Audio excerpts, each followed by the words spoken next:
Cric, crac, c'est l'histoire de Koba et Laissé. Une mère avait un enfant unique. Cette fille s'appelait Koba. Cette fille demandait souvent pourquoi elle n'avait pas de frère ni de sœur avec qui jouer. Cette question est bien sûr restée sans réponse. Un jour, la mère et sa fille descendent au fleuve pour faire la vaisselle. Elle commence à faire la vaisselle. Ça. La mère voit une écume qui passe sur l'eau. Elle l'attrape et la pose au creux d'un rocher. Pendant qu'elle faisait la vaisselle, ça. Elle entend le cri d'un bébé. Ouin, ouin, ouin. Elle cherche d'où vient le bruit. Ouin, ouin, ouin. Elle se retourne et voit à la place de l'écume un bébé. Elle prend le bébé, elle appelle Koba et elle rentre au village pour présenter l'enfant à son compagnon. C'est alors qu'elle demande à son mari: « Comment allons-nous l'appeler ?» Le père lui répond qu'il ne sait pas. « Je sais, » lui dit sa femme, « nous allons l'appeler Laissé. Mais attention, personne ne devra jamais l'appeler Écume, car si on l'appelle ainsi, elle reviendra écume. » Les mois et les années passent et Laissé devient une jolie petite fille. Un beau jour, les parents se préparent pour aller à la bâtie. Ils demandent aux enfants de surveiller le riz qu'ils ont mis à sécher au soleil. Koba et Laissé répondent: « Oui, on va s'en occuper. » Le riz est au soleil et les enfants jouent ensemble. À un moment donné, les poules s'approchent pour picorer le riz resté au soleil. C'est alors que Koba dit: « Laissé, va chasser les poules. » Laissé répond: « Koba, va chasser les poules. » Laissé reprend: « Koba, va les chasser toi-même. » Koba dit alors: « Laissé, j'ai dit va chasser les poules ou je t'appelle par ton nom défendu. » Laissé lui répond: « Koba, va chasser les poules toi-même. » Koba dit alors: « Écume, j'ai dit va chasser les poules. » Laissé commence à pleurer et prend le chemin du fleuve tout en chantant.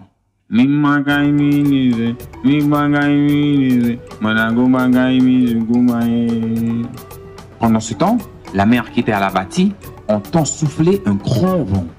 C'est alors qu'elle comprend que quelque chose est arrivé au village. Elle prend le chemin du retour. Pendant ce temps-là, Laissé continue d'avancer vers le fleuve.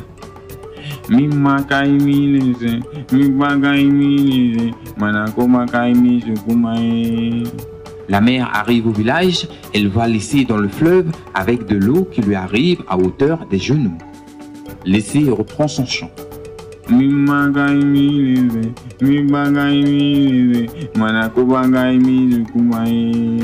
La mère court vers le fleuve, l'eau est maintenant à hauteur du nombril de Laissé.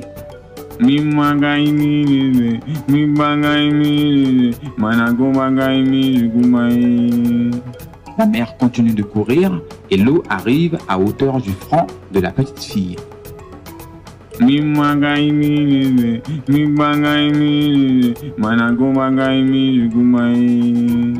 La mère monte sur les rochers pour essayer d'attraper Laissé par les cheveux, mais c'était trop tard et la mère n'avait que l'écume au fond de ses mains. De retour au village, elle corrige Koba, mais cela ne ramène pas Laissé. Sois satisfait de ce que tu as et fais son bon usage. Drôle d'anniversaire. Pour fêter leur anniversaire de mariage, compère Tigre le jaguar et sa femme élèvent un cochon. La bête bien nourrie devient grosse et grasse. Jour après jour, compère Tigre salive à la voir s'arrondir de la sorte et n'a qu'une envie, la dévorer à lui tout seul. Par une nuit bien noire, il se rend dans le parc à cochons, badigeonne l'animal de roucou, d'huile de wara, des pieds jusqu'à la tête en passant par les oreilles, sans oublier le bas du ventre. Le lendemain matin, lorsque Madame Tigre se rend dans le parc à cochons, elle pousse un cri d'effroi. « Ah ! Mon mari, regardez, il est malade notre cochon !» Feignant la surprise, compère Tigre répond: En effet, il est bel et bien malade, notre cochon. Nous devons nous en débarrasser. De ce pas, je m'en vais le tuer et l'enterrer loin de chez nous, dans la forêt. Et c'est ainsi que quand Père Tigre attrape le cochon, lui attache les pattes et l'embarque dans une brouette. Avant de partir, il se dépêche de placer quelques ustensiles de cuisine dans son cateau-rideau. Après avoir longtemps marché, quand Père Tigre, un peu fatigué et surtout impatient de se faire une bonne fricassée, s'arrête. L'endroit est plutôt pas mal, mais à peine s'est-il installé que des mouches envahissent les lieux. Quand Père Tigre reprend son cateau-rideau, enfourche sa brouette et poursuit son chemin. Peu de temps après, il s'arrête de nouveau, mais l'endroit est aussitôt envahi par des fourmis. Je n'ai pas fait tout ce chemin pour partager le cochon ni avec des mouches, ni avec des fourmis, s'écrie-t-il. Tigre remet le chemin sous ses pattes. Après avoir longtemps marché, il arrive dans une petite clairière. Il n'y a ni mouches, ni fourmis. Voilà l'endroit rêvé. Je pourrais enfin déguster le cochon. Quand Père Tigre tue l'animal, le découpe, lui prend le foie, les poumons, le cœur, quelques belles côtes et se prépare une bonne fricassée.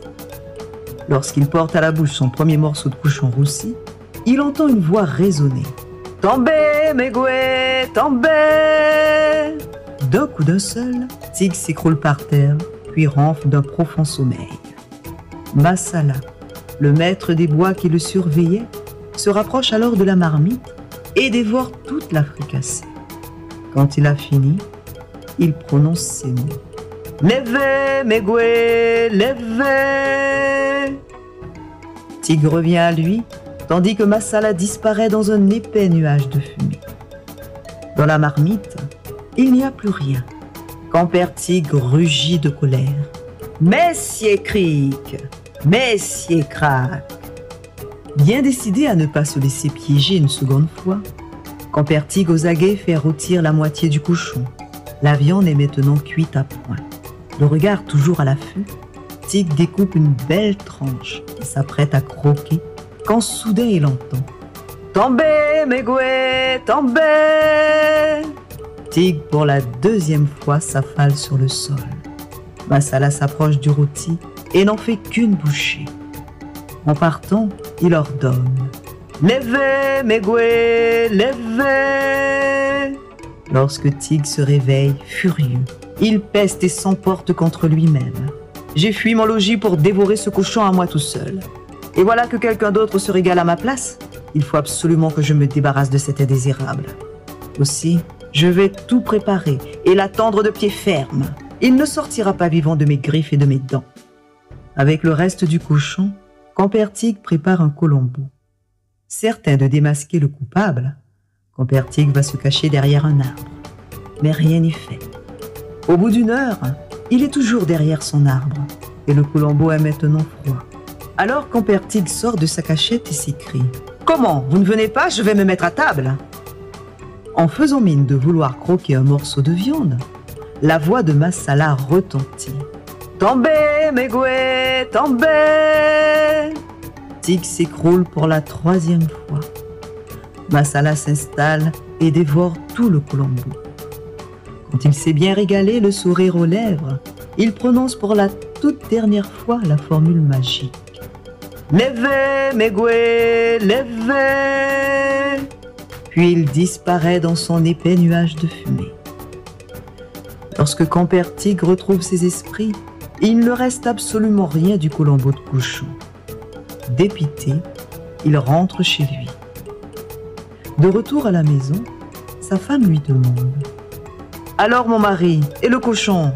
Le cochon ne m'en parle pas !» répond-il avant de s'enfermer dans sa chambre.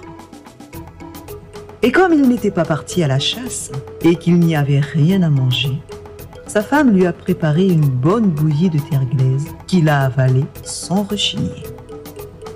Cric, crac, et-i-cric, et-i-crac.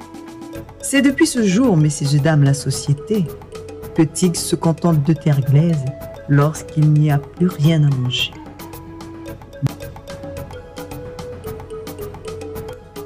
Une histoire des monstres macaques. À Maniapon, Cet homme-là était un passionné des chasses. Il y allait tous les jours, mais ne tue rien. Il aimait pourtant beaucoup voir du gibier. Ce jour-là, il entend au loin « Pacao ». Qui peut bien faire ce bruit, dit-il.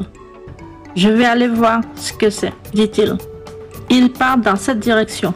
Quand il arrive à proximité, il entend « Pacao » juste à côté de lui. Un oslo détale devant lui. C'est un oslo alors, dit-il. Il rentre au village, mais ne rencontre pas ce qu'il a vu. Le lendemain matin, il repart dans la forêt. Ça lui donne encore envie d'aller voir ce qui se passe. Il marche loin. Soudain, il entend au loin un chant. Sono wino wino, tan tan tan. Qui peut bien faire ce bruit, dit-il. Je vais aller voir ce que c'est, dit-il. Il s'approche du bruit. Sono wino wino, tan tan tan. Un kayaku apparaît devant lui, en train de jouer de la clarinette. Le kayaku jette un coup d'œil vers l'homme. Il jette sa clarinette et se sauve. C'est un kayaku alors, dit-il. Il retourne sur ses pas, mais ne rencontre pas ce qu'il a vu. Le soir arrive. Le lendemain matin, il prend son arc. Je vais dans la forêt, dit-il. Il part. Il marche. Loin, loin, loin. Soudain, il entend Kweni, kweni, kweni, kweni. Qui peut bien faire ce bruit? Je vais aller voir ce que c'est, dit-il. Il va dans cette direction. En regardant vers le haut, il voit un macaque allongé sur le dos en train de jouer de la flûte. C'est un macaque alors, dit-il. Le macaque jette un coup d'œil vers l'homme. Il jette sa flûte à terre et se sauve. Quand le macaque a disparu, il se remet sur le chemin de retour. Au loin. Il arrive dans un bourrasque du vent. Soudain, le macaque monstre apparaît dans les arbres. Non, ce sont des monstres alors, dit-il. Il s'enfuit en courant. Sur son chemin, il trouve un arbre creux dans lequel il se glisse. Le macaque monstre arrive vers lui et il le sabre. Dès qu'il y en a un qui tombe, les autres le dévorent. Il continue à massacrer un grand nombre avec son sabre. Il commence à être fatigué. Le vague des monstres a l'air d'être passé. Il sort en voie un dernier et les tue. Ils sont tous passés maintenant. Il est vraiment fatigué. Il descend du tronc d'arbre et en sort en tremblant, tellement il a eu peur. Son visage est devenu pâle. Il revient et rentre dans le village. Il va se baigner et s'allonger dans le hamac. Il tombe malade car il a perdu son âme. Quelques jours après, il meurt. C'est comme ça qu'on rencontre cette histoire. Kaizawa Tabaekwet. Mademoiselle prétentieuse. Mademoiselle Fionissa est une belle jeune femme qui habite dans un village. Plus belle jeune femme qu'elle tu ne trouveras pas. Mais elle croit être la plus belle au monde. Elle fait du cinéma. C'est pour cela qu'on la surnomme Samekesani, la demoiselle prétentieuse. Elle refuse chaque homme qui vient la demander en mariage. Le premier homme, elle trouve qu'il a une trop grosse tête. Le deuxième, elle dit qu'il a un trop gros nez. Le troisième, elle trouve qu'il a de trop gros yeux. Aucun homme n'est assez beau pour elle. Sa mère essaie de la raisonner pour qu'elle arrête de croire être la plus belle au monde. Mais rien à faire. Elle dit qu'elle veut un bel homme. Un jour, un bel homme qui se prénomme Moiboy, joli garçon, qui a entendu parler de Samekesani, arrive dans le village pour la demander en mariage. Lorsque Samekesani lève les yeux et voit Moiboy, elle faillit devenir folle. Quand Moiboy lui parle, elle accepte tout de suite, sans réfléchir. Elle présente Moiboy à sa mère. « Maman, j'ai trouvé l'homme que je veux. Son nom c'est Moiboy. C'est avec lui que je vais vivre. » « D'accord, nous parlerons plus tard. Que Moiboy dorme dans la petite maison d'à côté et demain nous verrons comment nous allons arranger cela. » Mais la mère sent déjà que quelque chose ne va pas. Moiboy n'est pas un homme ordinaire. Le soir, la mère appelle Samekesani. « Mon enfant, tu ne connais même pas ce garçon. Tu ne peux pas rechercher qui il est vraiment, qui est sa famille, où il habite et ce qu'il fait avant d'accepter? Non, ma mère, je veux de lui. Il est beau. D'accord, mon enfant, c'est comme tu veux. Mais quand même, va te coucher et réfléchis encore. Quand tout le monde se lève le matin, on remarque que beaucoup de coqs et de poules ont disparu. Il n'y a plus d'œufs dans les poulaillers. Tous se demandent ce qui s'est passé. Qui a fait cela? La mère de Mekesani comprend tout de suite que Moïboy a quelque chose à voir dans cette histoire. Elle appelle Mekesani. Mekesani, je ne veux pas que tu vives avec ce garçon. Mère, je veux de lui. Cet après-midi, je partirai avec lui. D'accord, ma fille. Puisque tu ne veux pas m'écouter, tu peux y aller. Mais avant que tu partes, j'ai quelque chose à te donner. C'est quoi, ma mère? C'est une aiguille. On l'appelle aiguille de feu. Tu peux coudre avec, mais si quelque chose vient pour te faire du mal, tu peux l'utiliser pour le piquer. C'est pour cela qu'elle doit toujours être sur toi. Même quand tu es au lit, elle doit être à côté de toi. Oui, mère, je ferai comme tu as dit. Quand l'après-midi arrive, Moïboy et Mekesani se préparent et partent.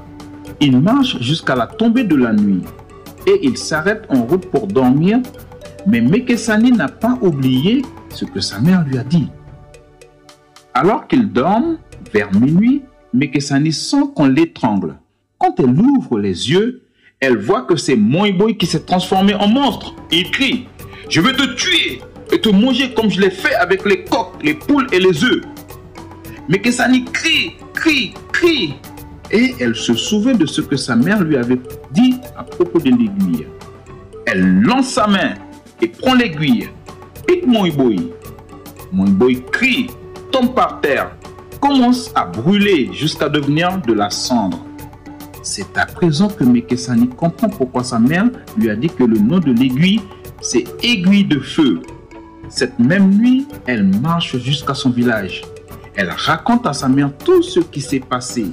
La mère lui dit, « Mon enfant, tu as compris maintenant que tu dois écouter ta mère lorsqu'elle te dit quelque chose? C'est vrai, maman, tu as raison, je vais t'obéir à partir d'aujourd'hui. » Depuis ce jour-là, Mekesani a changé. Elle obéit à sa mère, ne fait plus de cinéma et ne croit plus être la plus belle au monde. À présent, on l'appelle à nouveau de son vrai prénom, Fionissa. Enfants, obéissez à vos mamans.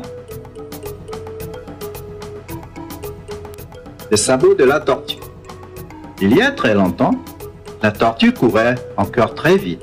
Elle avait des beaux sabots qui brillaient au soleil. Mais voilà qu'un jour, la tortue trouve un pied de pois sucré dans la forêt. La tortue se déchausse. Elle monte dans l'arbre. Elle s'installe entre deux branches. Elle se met à manger les pois sucrés. Voilà, la biche passe par là. Elle aperçoit les beaux sabots de la tortue. Elle s'arrête. Elle regarde en haut. La biche voit la tortue qui mange des pois sucrés. La biche lui dit, « C'est toi qui es là? Que fais-tu en haut? »« Oui, c'est bien moi. Là, je mange des pois sucrés, lui répond la tortue. « Casse-moi quelques-uns pour que je puisse goûter moi aussi, demande la biche. La tortue lui réplique, « Monte si tu veux. »« Je ne peux pas, je ne sais pas monter, lui répond la biche. » Pendant ce temps-là, la biche a déjà pris les sabots de la tortue. Elle les a même essayés. Elle dit, « Ces sabots qui sont au sol sont bien à toi? »« Oui, ils sont bien à moi, ne les chausse pas. Ils te feront courir, lui répond la tortue. Elle continue à manger ses pois sucrés. Soudain, la tortue entend la biche courir. La tortue se met à crier, « Hé, rapporte mes sabots !» Après avoir fait un tour, la biche revient au point du départ. Elle dit, « Tes sabots me vont très bien, je cours très bien. C'est la première fois de ma vie que je cours très vite. » La tortue demande à la biche de retirer ses sabots. La biche ne l'écoute pas. La tortue dit, « Je te dis de retirer mes sabots, biche. » La biche répond, « Je vais les essayer encore une fois. » La biche court en poussant des cris de bonheur. « Bé! Bé !» La biche quitte la tortue dans l'arbre à pois sucrés. Elle part avec les beaux sabots. Elle ne revient plus. La tortue a le cœur brisé. Elle se met à pleurer. Elle descend doucement jusqu'au sol. Elle est maladroite, elle perd l'équilibre. La tortue tombe par terre, elle roule au sol. Les graines de pois sucrés se collent sur ses pattes et sur son cou. Depuis ce jour-là, la tortue n'a plus couru.